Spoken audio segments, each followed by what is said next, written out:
Hello, my dear friends. I am Professor Vayam Khan, and today, in our subject of materials and metallurgy, we are going to continue the unit number 2, that is phase diagram. And in today's video, we are going to study the eutectic type of phase diagram.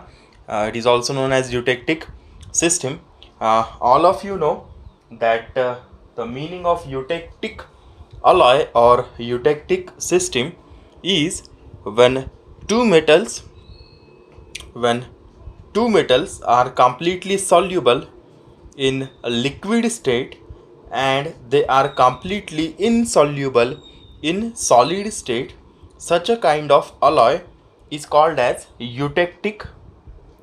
It's called as eutectic alloy. Okay, such a kind of alloy is called as eutectic alloy. Now we have seen the eutectic transformation in previous unit, and in that eutectic transformation you have seen that a liquid, that is the mixture of this two metals, that is the mixture of two metals, say A and B, if it is in liquid state, okay, and if this mixture is cooled with some medium, or the cooling or solidification process is performed on this mixture, or you can say on this liquid, and if the phase S1 as well as phase S2 appears in solid state, okay, that means the metal A has been solidified in S1 state and metal B has been solidified in S2 state, then such a kind of transformation is called as a eutectic transformation. Okay, remember only this thing, that a liquid when solidified,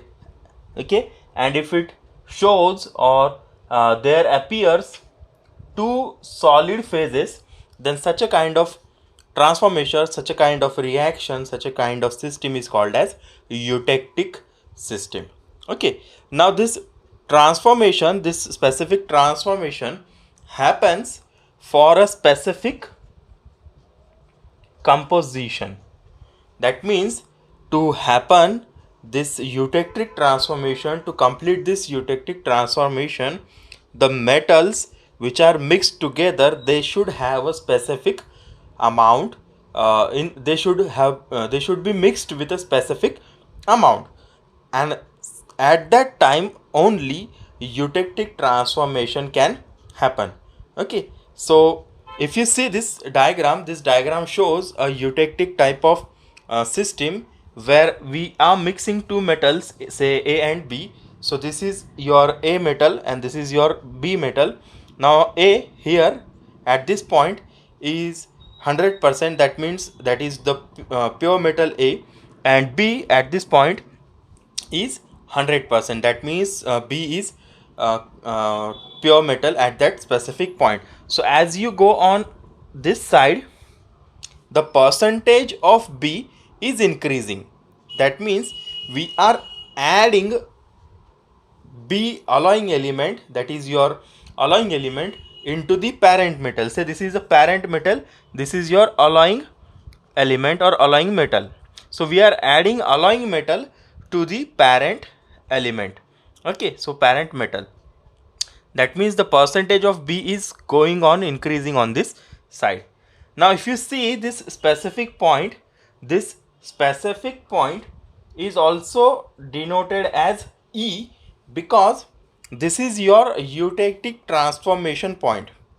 This is the eutectic transformation point, because this is a percentage, that is your ZE. So if B with ZE percentage, B with ZE percentage, if it is mixed in alloy in metal A, then at this temperature, say temperature T, the eutectic transformation happens. Okay, for this specific diagram you can see this is the point where this specific reaction is happening because of percentage of B, ZE percentage. We are taking this percentage as ZE. Say if I use, instead of ZE, if I use say 8%. So for 8% of B at temperature T, the eutectic transformation happens. Now how this transformation happens, if you see this dotted line drawn here, it says this is point number 1 where your mixture is in liquid form. Okay, now at this point E, or say this is point number 2, at this point 2 the metal is solidifying. Okay, the liquid is cooling. The downward line on this diagram means that the temperature is reducing. We are reducing the temperature. Therefore at this point 2 the solidification process of this alloy starts. Okay, and from this point you start to see the two different phases that are present in this alloy. Say there we will see the first phase, that is solid of A, and again we'll see phase of solid B. Okay, now this eutectic means the mixture of two, the mixture of these two. Okay, now this happens at point 2, and as you go on decreasing, the amount of these phases increases. That means more number of solid is being produced during the solidification process. Okay, ज़्यादा amount का solid वहाँ पर क्या होते जाता है, बनते जाता है. यहाँ पर कुछ अमाउंट सॉलिड रहेगा, यहाँ पर उससे ज़्यादा सॉलिड रहेगा, यहाँ उससे ज़्यादा रहेगा. This is the room temperature, जहाँ पे आपका पूरा की पूरा mixture will be in an alloy state. वो अलॉय के फॉर्म में वहाँ पर प्रेजेंट रहेगा. Okay, now remember one thing, this transformation happens at a specific composition. एक स्पेसिफिक पॉइंट पे होता है, कंपोजिशन पे होता है, एक स्पेसिफिक टेम्परेचर पे होता है. ओके, सो इसको अगर मैं TE बोलूँ, सो this will be your temperature of eutectic transformation. इसको अगर मैं ZE बोलूँ, सो this will be your composition of eutectic transformation, and this is your E, that is the point where the eutectic transformation is happening. Okay, now if suppose the percentage of alloy is less than this ZE percentage, that means you have added less amount of B as compared with the eutectic composition. से ZE से आपने कम 8% से आपने क्या किया है, कम उसके अंदर B को ऐड किया है. अब ऐसे केस में क्या होगा, ऐसे केस में there will also be some eutectic transformation, but इसका जो अमाउंट रहेगा that will be less as compared with this one. Say this is another line, this is point 1 where metal is in, alloy is in liquid state. जो भी alloy है वो liquid state में है. ये है पॉइंट 2 जो ब्लैक लाइन को क्रॉस कर रहा है.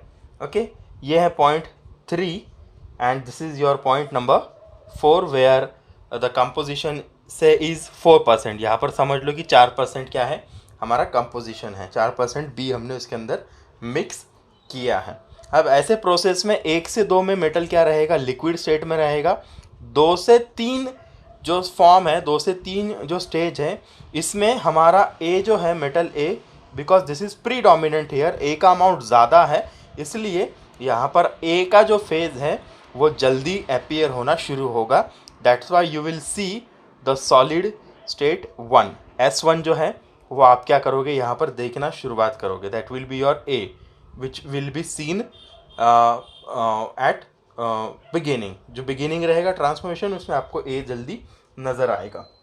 ओके, साथ ही साथ में यहाँ पर आपका लिक्विड रहेगा. Now this liquid is what is it, it is a mixture of A and B. A और B का क्या है, वो मिक्सचर है. So it will be liquid, it will be in a liquid state. Now this is your eutectic transformation temperature TE. Now below this temperature the amount of solid is going to increase. Solid का जो amount है वो क्या होने वाला है, increase होने वाला है. ओके, अभी जैसे जैसे इंक्रीज होते जाएगा, ओके, वैसे वैसे A का अमाउंट तो बढ़ेगा ही, साथ ही साथ में ये जो लिक्विड मिक्सचर है जिसमें A+B है, इस लिक्विड मिक्सचर का भी क्या होते जाएगा, ट्रांसफॉर्मेशन शुरू होता जाएगा और आपको वहाँ पर दूसरा जो अलॉय है जिसको हम यूटेक्टिक अलॉय बोल रहे हैं वो दिखना भी क्या होगा, वहाँ पर शुरू हो जाएगा. सो A+ mixture of eutectic will be seen in this portion where the amount of alloying element is less than the specific amount of your eutectic transformation. ऐसे अलॉय जिसमें जो स्पेसिफिक अमाउंट है उससे कम अमाउंट हम ऐड कर रहे हैं alloying element का, ऐसे अलॉय को बोला जाता है हाइपोयूटेक्टिक अलॉय. ऐसे अलॉय को क्या बोलोगे आप, हाइपोयूटेक्टिक अलॉय. और ऐसे ट्रांसफॉर्मेशन को, ऐसे रिएक्शन को, ऐसे सिस्टम को बोला जाता है हाइपोयूटेक्टिक सिस्टम. ओके, जिसमें जो स्पेसिफिक अमाउंट है उससे जो बी का परसेंटेज है वो कम है. ओके, नाउ सपोज जो हमारा अलॉय है जिसका परसेंटेज 8% होना चाहिए या Z% होना चाहिए, इससे ज़्यादा अगर आप उसमें B ऐड कर दो, यहाँ पे आपने कम किया, इससे ज़्यादा जब आप B को ऐड करते हैं तो हमको ट्रांसफॉर्मेशन थोड़ा सा अलग नज़र आता है. This is 0.1, this is 0.2, this is 0.3 and this is 0.4. Okay, so from 0.1 to 2 the alloy is in again liquid state में है. 2 से 3 में solidification process has started. Okay, solidification process has started and since इसमें amount B ज़्यादा है, so the B का जो phase है या जो B का सॉलिड है वो पहले दिखना शुरू हो जाता है. Okay, so the solidification of B starts in this portion. Okay, as well as there is there is amount of liquid remaining which is to be solidified. अब ये लिक्विड वापस से क्या है, it is again mixture of A+B. A+B का क्या है, वो मिक्सचर है. ओके, नाउ अगेन जैसे जैसे आप उसको और कूल करते जाओगे, जैसे जैसे आप उसको ठंडा करोगे, as soon as it passes this point number 3 और you can say it as it passes the temperature TE, this liquid gets converted into an eutectic alloy which is again a mixture of A+B. ये भी क्या है, mixture है A+B का. Okay, now from this 3 to 4 the alloy is present in the form of eutectic mixture as well as a separate phase of B. Similarly here the metal alloy is present as a eutectic mixture plus separate phase of A. Okay, ये eutectic mixture भी है और A का phase भी separately हमको यहाँ पर नज़र आ रहा है बिकॉज इधर A का अमाउंट ज़्यादा है, इधर B नज़र आ रहा है बिकॉज इसका B का अमाउंट ज़्यादा है. ओके, अब ऐसी ट्रांसफॉर्मेशन को, ऐसे सिस्टम को, ऐसे अलॉय को बोला जाता है हाइपर यूटेक्टिक अलॉय. ओके, ऐसे अलॉय को क्या बोला जाता है, हाइपर यूटेक्टिक अलॉय, या ऐसे ट्रांसफॉर्मेशन को, ऐसे रिएक्शन को बोला जाता है hyper eutectic reaction. Okay, now remember one thing, this vertical line shows the temperature. Okay, this inclination means the temperature is decreasing, this inclination means the temperature is decreasing. These points are melting points of A, this is the melting point of B. So above these two lines, whatever mixture is there, it is in a liquid state. So इसके नीचे जो भी metal रहेगा, इसके नीचे जो भी mixture रहेगा, that will be in some solid form plus liquid form up to this particular horizontal line. ये जो TE की हॉरिजॉन्टल लाइन है, यहाँ तक हमारा मिक्सचर कैसा रहेगा, लिक्विड प्लस सॉलिड में रहेगा. मतलब वहाँ पर हमारे पास 2 फेजेस प्रेजेंट रहेगी. ओके, और उसके नीचे जो है, जैसे जैसे टेम्परेचर आप करोगे तो सॉलिड क्या होते जाएगा और ज़्यादा प्रोड्यूस होगा, ज़्यादा सॉलिड बनते जाएगा and the phases gets to separate out. इसीलिए जब आप लिक्विड मेटल को, लिक्विड अलॉय को जब कूल करते हो तो आपको solid 1 as well as solid 2 दिखता है.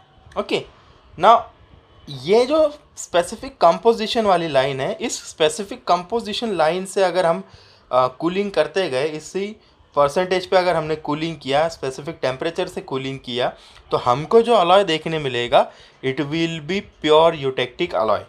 प्योर यूटेक्टिक मतलब उसमें सिर्फ हमको A प्लस B नज़र आएगा। ओके, अब अगर हम हाइपो यूटेक्टिक करते हैं तो उसमें आपको A प्लस B तो नज़र आएगा ही आएगा, प्लस साथ में A का एक प्रो यूटेक्टिक कंपोजिशन भी हमको वहाँ पर देखने मिलता है। मतलब A एक सेपरेट फेज में, साथ में हमारा A प्लस B का मिक्सचर देखने मिलता है। ओके, इसी के साथ में अगर हम हाइपर में जाए तो हमको A प्लस B तो दिखेगा ही दिखेगा, ये एक सेपरेट फेज दिखेगी, साथ में हमको B का भी क्या दिखेगा, एक सेपरेट सॉलिड अलग से नज़र हमको आएगा। ओके, सो हमको याद रखना है कि अगर हाइपर यूटेक्टिक होता है या हाइपो यूटेक्टिक होता है, so there is pro eutectic. Pro मतलब क्या रहता है, जो पहले आता है। सो प्रो यूटेक्टिक A आपको देखने मिलेगा, और अगर हाइपर रहता है तो आपको प्रो यूटेक्टिक B देखने मिलेगा। ओके, हाइपर अगर है तो प्रो यूटेक्टिक B देखने मिलेगा, हाइपो अगर है तो प्रो यूटेक्टिक A हमको वहाँ पर देखने मिलेगा। Okay, so this is about your eutectic system. Now in next video we'll see about what is partial eutectic system, and before that I'll explain how these alloys look like। ये alloys कैसे दिखते हैं ये हम देखेंगे। जैसे कि मैंने यहाँ पर बोला A और B प्लस A, ये कैसा दिखेगा। यहाँ पर मैंने बोला A प्लस B, A और B एंड प्लस B, तो ये कैसा दिखेगा ये हम अभी देखेंगे। ओके, नाउ हम अब देखेंगे कि जो ट्रांसफॉर्मेशन होता है यूटेक्टिक सिस्टम में, जैसे मैंने बोला लिक्विड का सॉलिड में कन्वर्जन होता है, दो सॉलिड अलग अलग देखने मिलते हैं। फिर मैंने आपको बोला कि हाइपो यूटेक्टिक अगर है तो उसका परसेंटेज अगर स्पेसिफिक परसेंटेज से कम होगा तो हमको 3 अलग अलग फेजेस देखने मिलेगी, जिसमें A प्लस B रहेगा और प्रो यूटेक्टिक A भी रहेगा। साथ में अगर हाइपर अगर है मतलब परसेंटेज ज़्यादा है तो उसमें भी उसी तरीके से 3 फेजेस देखने मिलेंगी। ओके, सो पहले देखते हैं हम यूटेक्टिक अलॉय। अगर हम माइक्रोस्कोप के नीचे ऐसे अलॉय को स्टडी करते हैं तो उसको हम क्या करते हैं, एक सर्कल से रिप्रेजेंट करते हैं, सर्कल या स्क्वायर से रिप्रेजेंट करते हैं। जिस हिसाब से हमको वो माइक्रोस्कोप में नज़र आ रहा है मेटल, उस हिसाब से हम क्या करते हैं, उसको ऐसे ब्लॉक्स में या फिर सर्कल्स में दिखाते हैं। ओके, तो हम सर्कल वाला यूज़ करेंगे। सो this is your first alloy, जिसका आपने कंपोजिशन कितना रखा है, ZE रखा है।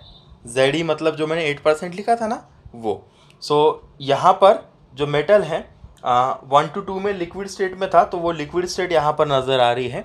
जो भी मेटल है it is in a liquid form, और जब उसको आपको सॉलिडिफाई करते हैं सो वो सॉलिड होने के बाद में कुछ इस तरीके से नज़र आता है। मतलब यहाँ पर आपको कुछ हॉरिजॉन्टल लाइन, कुछ वर्टिकल, कुछ इंक्लाइंड लाइन देखने मिल रही होंगी। ये लाइंस बताती हैं कि that metal is in a layer form, मतलब वो कैसा लेयर्स में है। सो यहाँ पर ये जो आपको वाइट पोर्शन दिख रहा है that is the portion which is A occupying, वो A ने लिया है, और जो ब्लैक लाइंस दिख रही है that is the lines of B। ये जो भी यूटेक्टिक अलॉय रहता है ये लेयर्स के फॉर्म में रहता है, एक दूसरे के ऊपर क्या रहती है, उसकी लेयर्स रहती है। जैसे A की लेयर है उसके नीचे रहेगी B की लेयर, फिर उसके नीचे A की लेयर, फिर उसके नीचे B की लेयर। सो ये लेयर्स के फॉर्म में यूटेक्टिक अलॉय बनता है। ओके, तो A का लेयर रहेगा, जैसे ये वाइट वाला पोर्शन है, सो ये वाइट पोर्शन है A, ये ब्लैक पोर्शन है B, ये वाइट पोर्शन है, ये ब्लैक पोर्शन B है फिर से। सो लाइक दिस ये लेयर्स में यूटेक्टिक अलॉय बनता है।